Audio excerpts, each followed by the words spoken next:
Sa muli, pinapayuhan namin ang aming mga pasahero na mag-advance booking po para hindi kayo maubusan ng slots. Bus number 2013-32 papuntang San Isidro Leyte, Ormoc, Villaba, Tabango.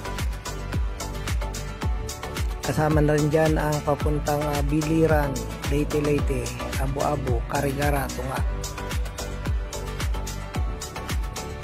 Bus number 2011-21 papunta naman ng Giwan, Kapay. Ayan po, nandito po yan sa San Pedro Laguna Terminal. Kung kayo po ay may balak na umuwi ng December, book na po kayo dahil ang December trip namin ay halos mapupuno na po. Ayan po, galing ng PITX. Yung isang bus naman kanina, 2013-32, galing naman ng Cubao.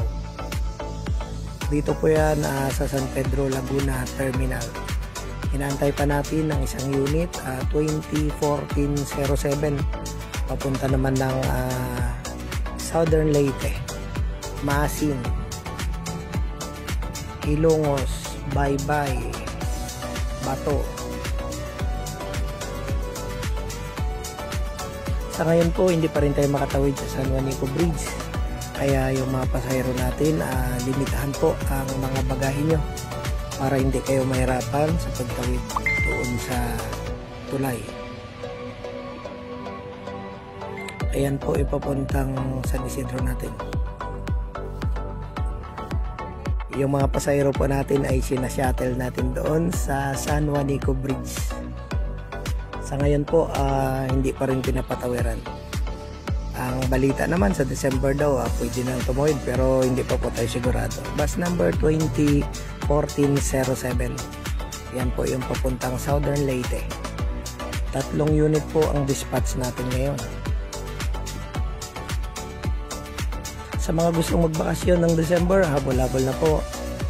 Marami na pong nakabook ng December 20, 21, 22, 23 at 24. December 25 po wala tayong biyahe. December 31 at January 1 wala pong biyahe yan. Follow nyo po ang aking Facebook account, Messenger account, at pakisubscribe na rin ng aking FB. Pakishare and like sa aking mga videos para marami po tayong marating na mga pasahero.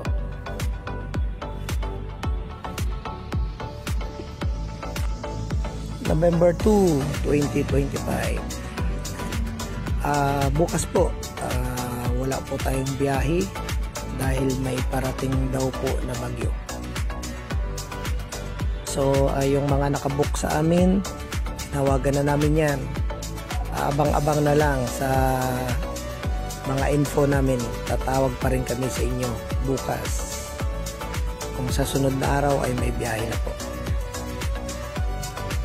Bus number 2013-22, 1332. Bus number 2014-07 at bus number 2011-21.